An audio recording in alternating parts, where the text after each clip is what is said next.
South Korea's finance and trade ministers will be in the U.S. later this week to hold trade talks with the U.S. Treasury Secretary and the U.S. Trade Representative ahead of the looming August 1st deadline.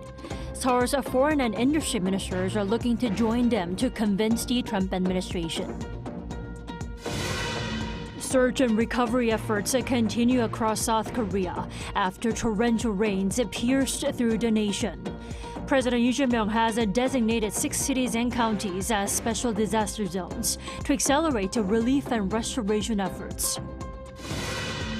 And nearly 7 million apply for the livelihood recovery consumption coupons on the first day of distribution on Monday, while the government makes sure that there's no second-hand coupon trades, but proper use of the cash handouts.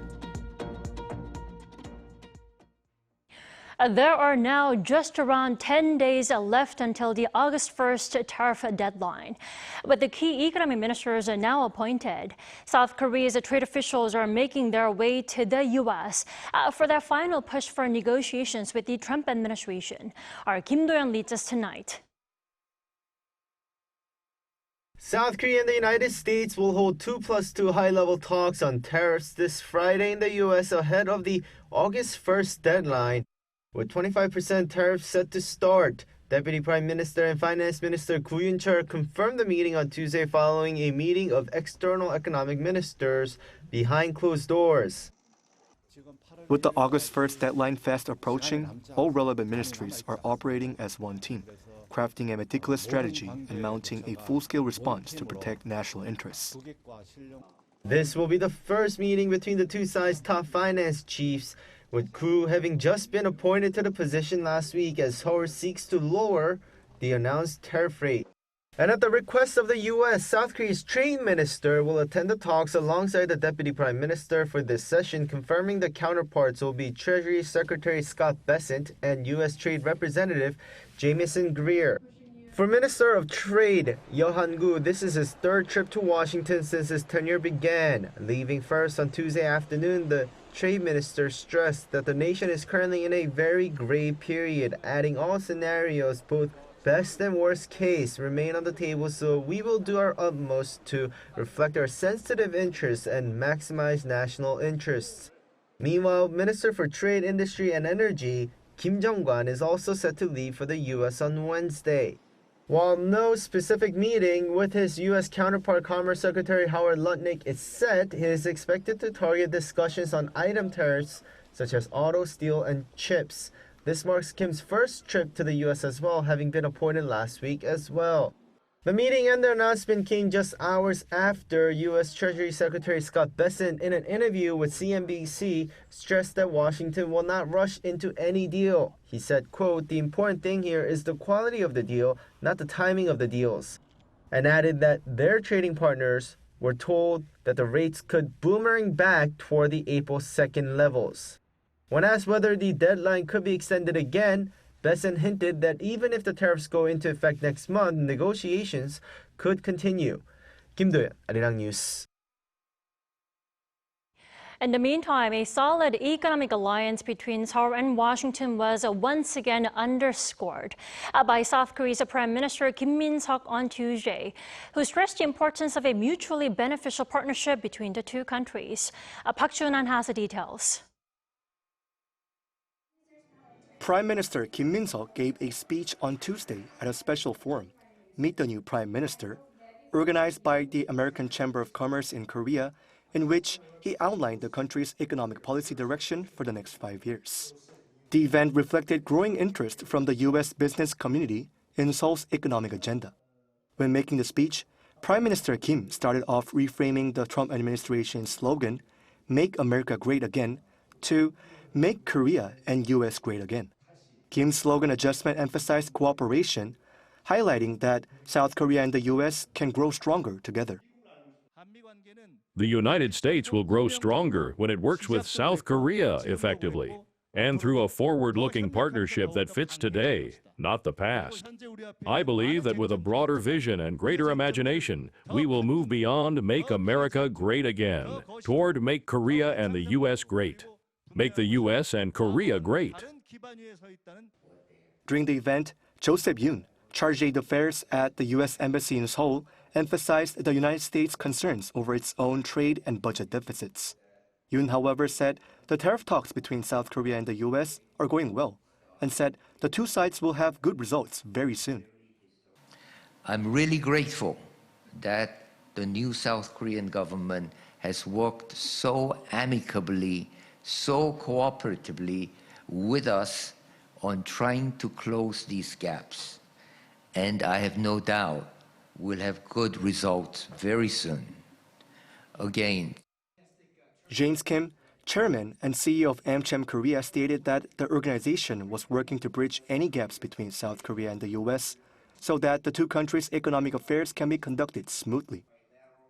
We launched at AMCHAM the Buy America campaign in partnership with our member companies to enhance visibility and accessibility of U.S. products. With a 2025 APEC summit just around the corner, with the governments of South Korea and the United States actively negotiating on the 25% reciprocal tariffs set to take effect in 10 days, Prime Minister Kim and the U.S. side reaffirmed their strong commitment to maintaining a business-friendly environment and deepening economic cooperation between Seoul and Washington. Park Junan, Arirang News. In other news, South Korea is racing against time to recover from last week's torrential rains that left at least 19 people dead. Search and recovery operations are in full swing. Our Shin Ha-young has this report. Heavy rain that began last Wednesday continued for 5 days, but despite current drier conditions, casualties are still being reported. According to the Ministry of the Interior and Safety, as of 6 a.m. Tuesday, at least 19 people have been confirmed dead, while 9 remain missing nationwide. In Gyeonggi-do Province, the death toll has risen to 5 after 2 missing people were confirmed dead on Monday. 4 others remain missing. The latest confirmed fatalities were a man in his 70s who went missing in a landslide in Gapyeong-gun County and a man in his 50s who was swept away by a fast-moving stream in Pocheon City. Search efforts in Gapyeong, which were halted after sunset on Monday, resumed at 7 a.m. on Tuesday. Approximately 250 personnel are participating with equipment including helicopters and drones being deployed. The situation on site remains difficult with many roads closed due to flooding or damage. Several areas are also without electricity, water, or communication, making search efforts challenging. I've lived over 70 years, but I've never seen floods like these. I don't even know who to talk to about it. I just feel like breaking down in tears. I really hope someone can help us. In Sancheong-gun County in Gyeongsang-namdo Province, search operations for the missing have entered their 4th day after heavy rain caused serious damage. Authorities continued search efforts until 7 p.m. the previous day and resumed them at 6:40 a.m. Tuesday. As of 6 a.m., 10 people in the region have been confirmed dead and 4 remain missing. The adverse weather also caused the deaths of 3 people in Chungcheongnam-do Province and 1 person in Gwangju City. In a separate case, a man in his 70s in Suncheon City, Jeollanam-do Province, was found dead on Tuesday, 3 days after he was reported missing. Officials said the case is not counted as a disaster-related casualty as he had crossed a restricted area and approached the river on his own. Meanwhile, emergency repairs have been completed for about 44% of the more than 6,700 damaged homes, roads, bridges, and other facilities across the country. More than 14,000 people nationwide were forced to leave their homes due to the heavy rain, and about 2,500 of them have yet to return.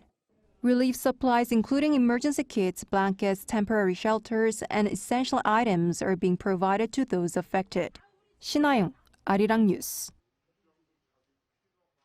And President Lee Jae-myung has once again urged officials to spare no effort in helping people affected by the recent downpours and designated 6 cities or counties as special disaster zones this evening. Our presidential office correspondent Yoon Jang-min reports. The day after returning to his office from a flood-hit area in the south, the president began Tuesday's cabinet meeting by noting the suffering of the people from days of heavy rains and extreme heat.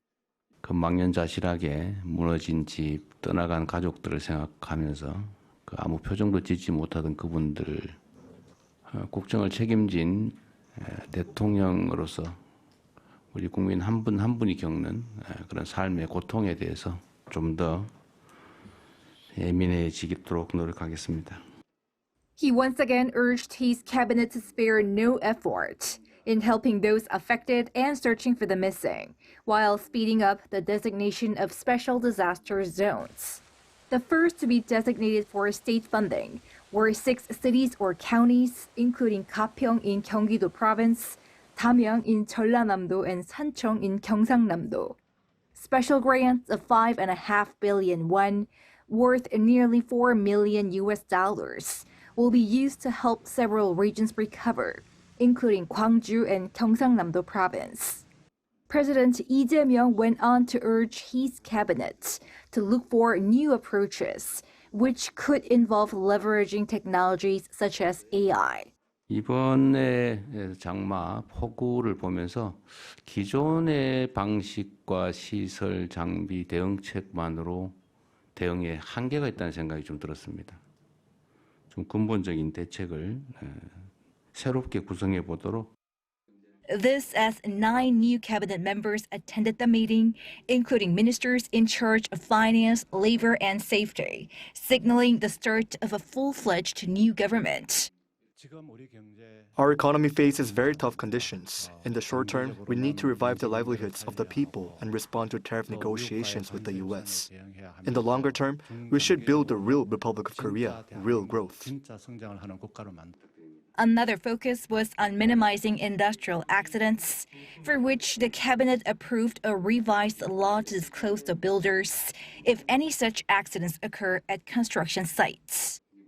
In clear reflection of daunting tasks ahead, the president asked his new cabinet to be mindful of the work they do, calling them a touchstone for the future that greatly affects the lives of every person in the country. Yoon Jung-min, Arirang News. The leaders of South Korea and Qatar will work toward deepening cooperation following the launch of the new administration here in Seoul. This was the focus of President Lee Jae-myung's first phone call with Qatar's Emir Tamim bin Hamad Al Thani on Tuesday evening. According to presidential spokesperson Kang Yoo-jung, the two leaders shared their mutual interest in expanding cooperation across investment, AI, defense, and sports. President Lee also asked for the Emir's support for Korean companies doing business in Qatar. The two leaders agreed to meet in person at a convenient time to further advance bilateral ties.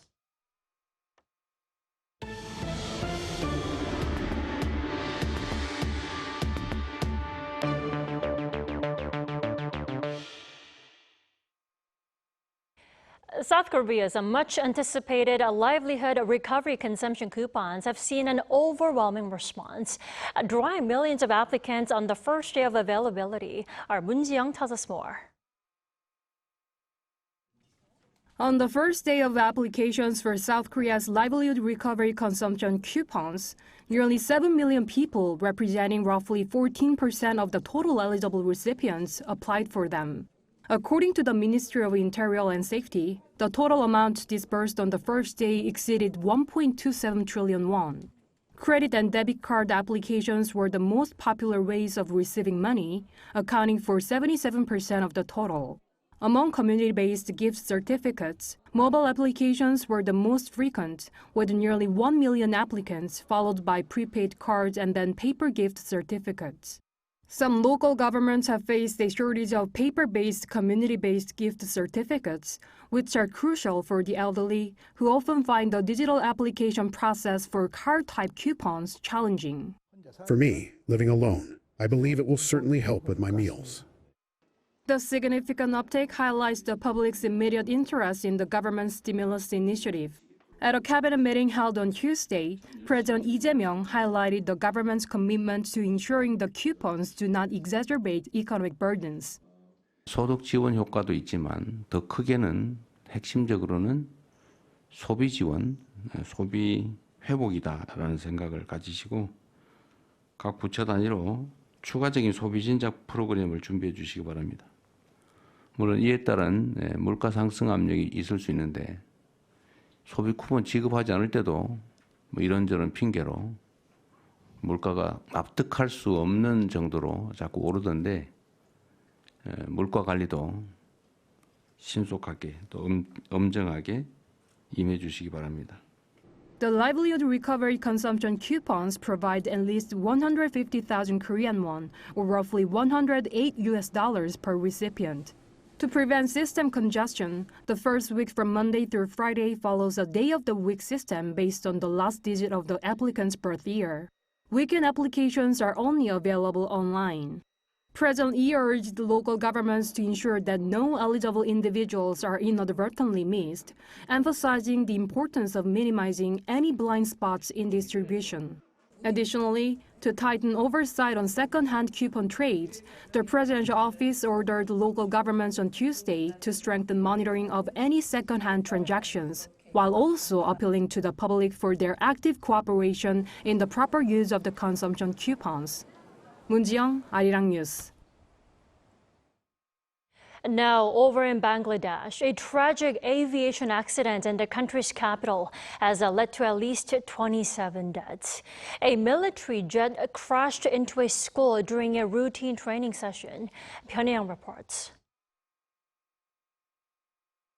A Bangladesh Air Force training aircraft crashed into a school in the nation's capital on Monday at around 1 p.m. local time, killing at least 27 people. According to officials, most of the victims were students. I was there just 10 minutes ago. After I moved, moments later, the plane crashed into the building. The crash caused a major fire that injured over 170 people, leaving many students with burns. Helicopters, ambulances, and motorized rickshaws were used in the rescue operation. Some students were carried out in the arms of firefighters and by family members. When we came out, we saw many students who had been charred. On the staircases, many were rolling on the floor trying to extinguish the flames. According to a military statement, the F-7 BGI jet experienced a technical issue shortly after takeoff during a routine training flight. The military said the pilot, who died in the crash, tried to divert the plane to a less populated area before it ultimately struck the campus. An investigation is underway. The government has declared a national day of mourning with flags at half-mast and special prayers held at all places of worship. In a video address, Mohammed Yunus, the head of Bangladesh's interim government, extended condolences to the families of the victims. What a tremendous tragedy this is. We are with you. The entire nation stands with you. The incident comes just over a month after an Air India plane crashed into a medical college hostel in neighboring India's Ahmedabad, killing 241 of the 242 people on board and 19 on the ground, the world's worst aviation disaster in a decade. Pyeongyang, Arirang News. On the entertainment front, a Blackpink JENNIE single Like Jennie has been selected as the best K-pop song of 2025 by Billboard critics. According to the Billboard website on Monday, Like Jennie ranked first out of the 25 standout singles from this year so far. Billboard praised the artist's ability to flip all expectations of what constitutes a K-pop hit today and highlighted the song's blend of Korean into a mostly English record.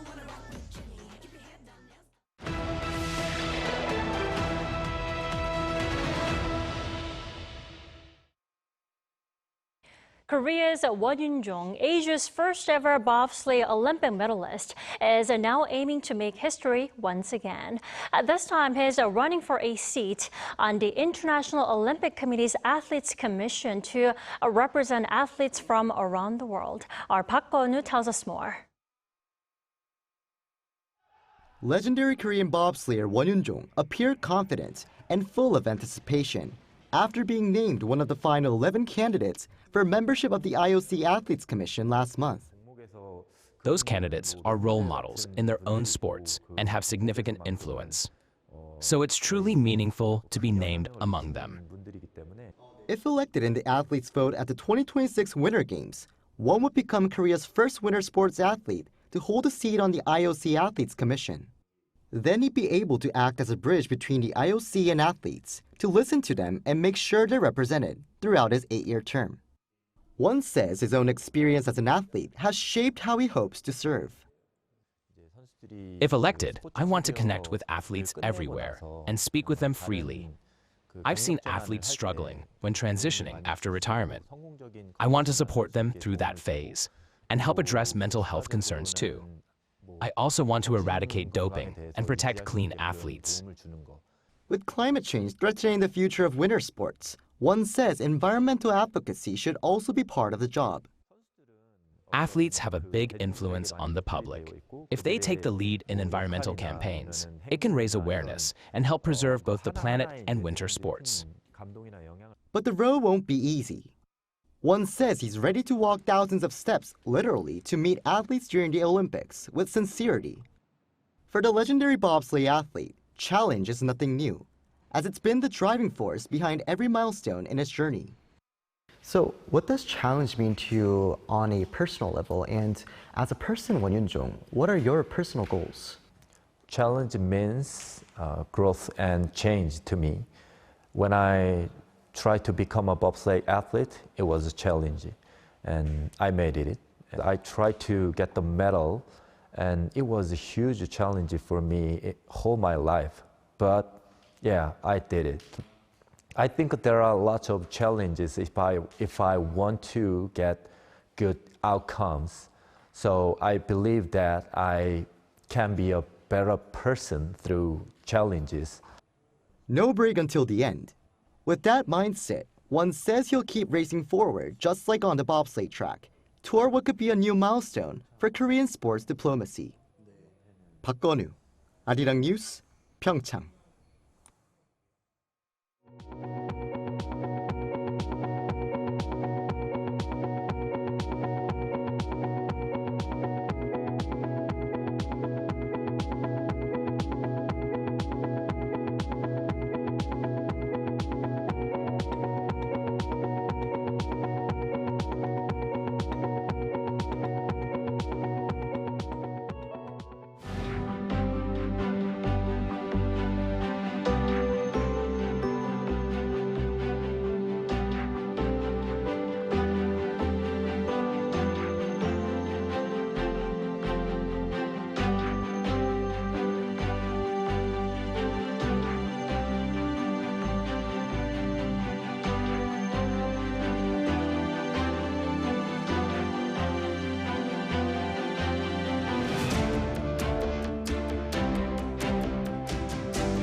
Today's Taeseo on the traditional calendar, which means the hottest day of the year. Heat wave advisories and warnings have been issued in most parts of the country. Some areas in the west and the east coast of Gangwon-do province and the Gyeongsang-do provinces have been upgraded to a higher level with heat wave warnings. It will feel above 33 degrees Celsius in most regions tomorrow. In addition, the UV index will be high throughout the country. Very high levels of UV rays will affect the southern parts of the country in the morning and the whole country in the afternoon. Please be prepared when you go outside. Tomorrow morning will start warm at around 23 to 25 degrees nationwide. Daily highs move up to 33 degrees in Seoul and Daejeon, Daegu 35 degrees, Gyeongju 34 degrees. The heat wave with tropical nights will continue for the time being. That's all for Korea. Here are the weather conditions around the world.